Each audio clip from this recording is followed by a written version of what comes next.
India market invest মাইন্ডসেটে আপনাদের স্বাগত। যা চ্যানেল নতুন এসেছেন তাদেরকে হলো প্লিজ চ্যানেলটাকে সাবস্ক্রাইব করবেন, লাইক করবেন, বেল আইকনটা প্রেস করবেন, তার সাথে অল বাটনটা প্রেস করবেন, নোটিফিকেশন সঙ্গে সঙ্গে আপনাদের কাছে গিয়ে পৌঁছাবে। স্যার এই ভিডিওতে আমরা অনেকগুলো ব্রেকিং নিউজ নিয়ে আলোচনা করতে চলেছি, তবে ফার্স্ট নিউজটা কিন্তু ব্যাপক ফাটাফাটি নিউজ ইন্ডিয়ান মার্কেটের জন্য। যারা লং টার্ম ইনভেস্টার তাদের জন্য এটা কিন্তু একটা গুড নিউজ বলতে পারেন। স্যার নিফটিকে দেখলে দেখাবে আজকের দিনে নিফটি 1%-এর কাছাকাছি একটা ভালো আপসাইড মুভমেন্ট দেখিয়েছে। তো কেন আপসাইড মুভমেন্ট দেখিয়েছে আজকের দিনে, যেখানে লাস্ট ফ্রাইডেতে ব্যাপকভাবে মার্কেট পড়েছিল? তো ডিটেলস আলোচনা করেছি আগের ভিডিওতে, যারা দেখেনি তারা কিন্তু দেখে নিতে পারেন। তবে স্যার আমরা যদি লাস্ট এক মাসের চার্ট দেখি না, দেখলে দেখাবে নিফটি 2.5%-এর কাছাকাছি ডাউন সাইড মুভমেন্ট দেখিয়েছে, যেখানে কন্টিনিউয়াসলি আমরা দেখছিলাম যে ফরেন ইনস্টিটিউশন ইনভেস্টাররা বা এফআইআইরা কী করছিল, বিক্রি করছিল আমাদের মার্কেটে। তো স্যার আমাদের মার্কেট যেভাবে ফরেন ইনস্টিটিউশন ইনভেস্টাররা বিক্রি করছিল না, সেই অনুযায়ী কিন্তু মার্কেট তেমন পড়েনি। না পড়ার পিছনে কারণ হচ্ছে ডোমেস্টিক ইনস্টিটিউশন ইনভেস্টার। দেখুন স্যার, এই মাসে ফরেন ইনস্টিটিউশন ইনভেস্টার দেখলে দেখা যাবে এখনও পর্যন্ত তারা কিন্তু নেট কত বিক্রি করেছে, 14,018 করোড় মতন। শুধু ফ্রাইডেতে অর্থাৎ 8 তারিখে দেখলে দেখা যাবে তারা 1932 করোড় মতন তারা কী করেছে, পারচেস করেছে। তার পাশাপাশি পুরো মাসটায় দেখলে দেখা যাবে কন্টিনিউয়াসলি কিন্তু তারা সেল করে যাচ্ছে ইন্ডিয়ান মার্কেটে। আর স্যার জুলাই মাসে দেখলে দেখা যাবে 47,000 করোড়, 47,666 করোড়, এত বড় একটা ভারী বিকওয়ালি কিন্তু তারা করেছে আমাদের মার্কেটে। তো স্যার মার্কেট সেই অনুযায়ী কিন্তু তেমন কিচ্ছু পড়েনি। না পড়ার পিছনে কারণ ডোমেস্টিক ইনস্টিটিউশন ইনভেস্টার দেখলে দেখাবে তারা 60,939 করোড় মতন পারচেস করেছে জুলাই মাসে। এবং স্যার এই মাসেও দেখলে দেখাবে ডোমেস্টিক ইনস্টিটিউশন ইনভেস্টাররা কত বাই করেছে, 795 করোড় মতন তারা এখনও পর্যন্ত কিন্তু বাই করেছে এই মাসে। তো এই ডোমেস্টিক ইনস্টিটিউশন ইনভেস্টার কারা? Obviously mutual fund, LIC, others insurance company বা ব্যাংকও বলতে পারেন। তো সবচেয়ে বেশি হাত মজবুত কাদের ডোমেস্টিক ইনস্টিটিউশন ইনভেস্টারদের মধ্যে? স্যার মিউচুয়াল ফান্ড ইন্ডাস্ট্রিজ, যেখানে মিউচুয়াল ফান্ডের থেকে কিন্তু কন্টিনিউয়াসলি খুব ভালো একটা ইনফ্লো হচ্ছে প্রতি মাস, শুধু হচ্ছে না স্যার, বাড়ছে কন্টিনিউয়াসলি। তো দেখলে দেখাবে জুলাই মাসের ডেটা আজকের দিনে রিলিজ হয়েছে। তো জুলাই মাসে মিউচুয়াল ফান্ডের ইন্ডাস্ট্রি থেকে 42,702 করোড়ের একটা ইনফ্লো কিন্তু দেখা গেছে। তো জুলাই মাসের এই ইনফ্লোর পরে এইউএম কি দাঁড়িয়েছে, 33.3 লাখ করোড়। ব্যাপক অ্যাচিভমেন্ট বলতে পারেন, যেটা মিউচুয়াল ফান্ডের মাধ্যমে কিন্তু আসছে আমাদের মার্কেটে।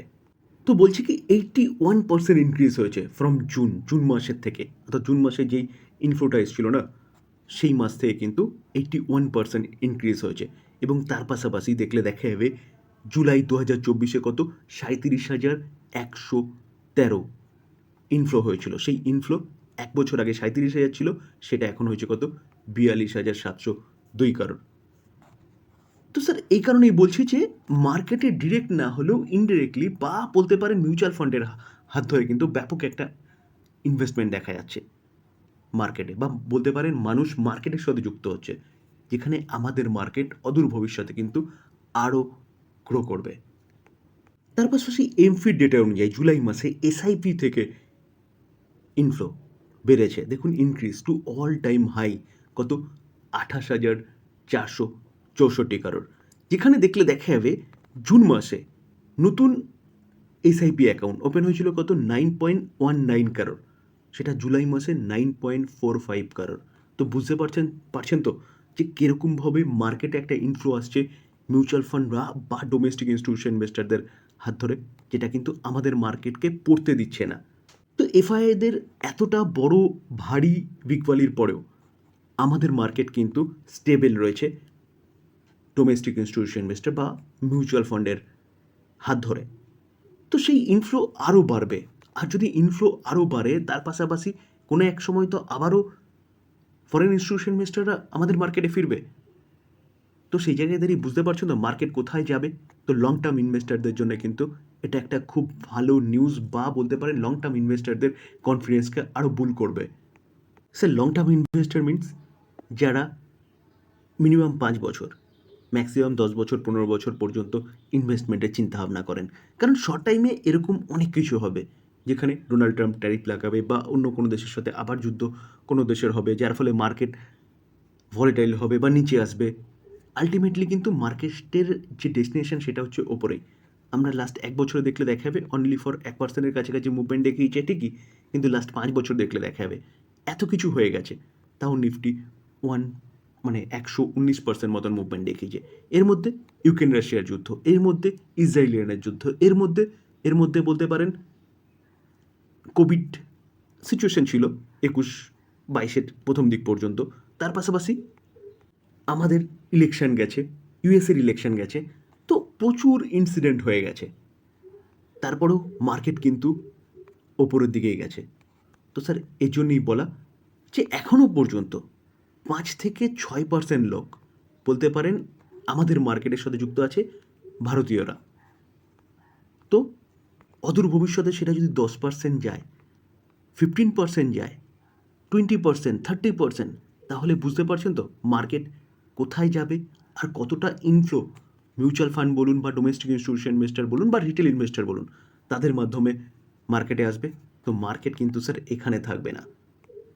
টাটা গ্রুপের একটা দিগ্গজ কোম্পানি ট্রেন্ড, যেখানে কিছুদিন আগে কোম্পানিটা তার রেজাল্ট ডিক্লেয়ার করেছিল Q1 এবং মার্কেট তখন কিন্তু নিচে আসছিল। দেখলে দেখা যাবে, দেখুন লাস্ট উইকে কোম্পানিটা রেজাল্ট ডিক্লেয়ার করেছিল, রেজাল্ট যথেষ্ট ভালো হয়েছিল, কিন্তু মার্কেটের প্রেশারের জন্য কোম্পানিটা নিচে এসছে।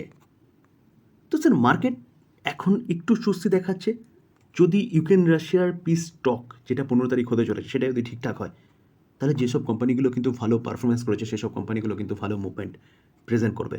তো আজকের দিনে মার্কেট কিছুটা রিকভারি করেছে, তার জন্য এই কোম্পানিটাকেও দেখলে দেখাবে, দেখুন 2%-এর উপরে কিন্তু ভালো মুভমেন্ট প্রেজেন্ট করেছে। তো অলরেডি কোম্পানিটা কিন্তু তার হাই থেকে অনেকটা নিচে রয়েছে। দেখুন 8,345 হাই মেরেছিল, সেখান থেকে কোম্পানিটা এখন চলছে কত 5,430-এ। তো অলরেডি কিন্তু কোম্পানিটা অনেকটা নিচে রয়েছে বা আন্ডার ভ্যালু বলতে পারেন। তবে ডিসক্লেমার দিয়ে রাখি স্যার, কোনো বাই রেকমেন্ডেশন নয়। ভালো কোম্পানি নিচে পাওয়া যাচ্ছে, আলোচনা করলাম, টোটালটাই লার্নিং পারপাস। বাই করবেন, নিজে ভালো মতন অ্যানালাইসিস করবেন, তারপরে বাই করবেন, বা আপনার ফাইন্যান্সিয়াল অ্যাডভাইজারের সাথে কথা বলে নিয়ে তারপর বাই করবেন। প্লিজ এই ভিডিও দেখে কেউ বাই করবেন না এই কোম্পানিটাকে।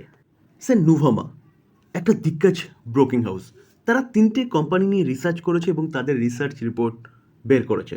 তো তারা রিকমেন্ডেশন করছে এই 3টে কোম্পানিকে নিয়ে বাইয়ের জন্য এবং বলছে 31% আপসাইড পোটেনশিয়াল রয়েছে। অবভিয়াসলি এটা মাথায় রাখবেন, যে কোনো ব্রোকিং হাউস কোনো কোম্পানির কথা বাই রেকমেন্ডেশন বা কথা বললে পরে সেটা কিন্তু 1 বছরের জন্য বলে।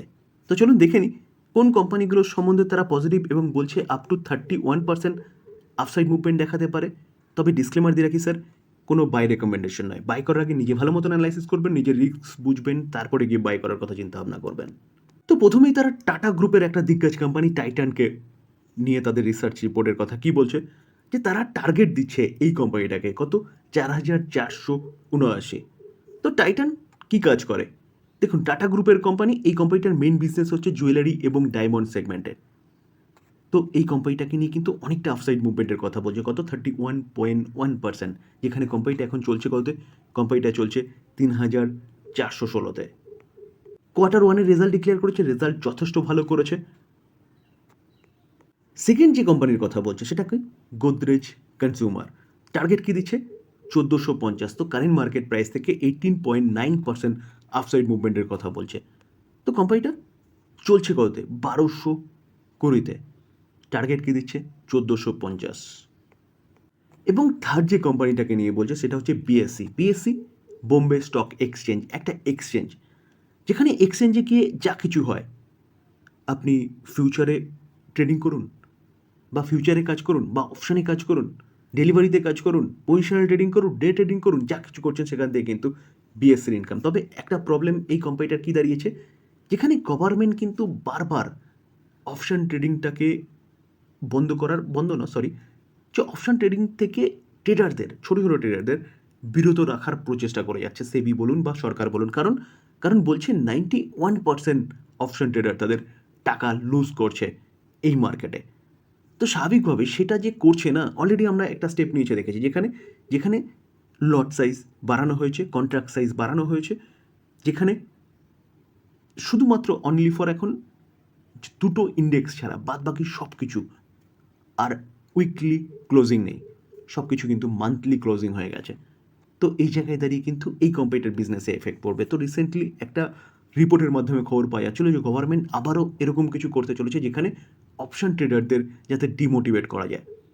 তো সেটা হচ্ছে একমাত্র প্রবলেম হচ্ছে এই কোম্পানিটার, আদারওয়াইজ কোনো প্রবলেম নেই। যেখানে নুভামা এই কোম্পানিটাকে নিয়ে বুলিশ, আগে টার্গেট কি দিয়েছিল 2770, এখন সেটা বাড়িয়ে 2820 দিচ্ছে, যেখানে বর্তমানে ট্রেডিং কততে হচ্ছে 2442। তো কারেন্ট মার্কেট প্রাইস থেকে 15.5% আপসাইড মুভমেন্টের কথা বলছে, কাকে নিয়ে?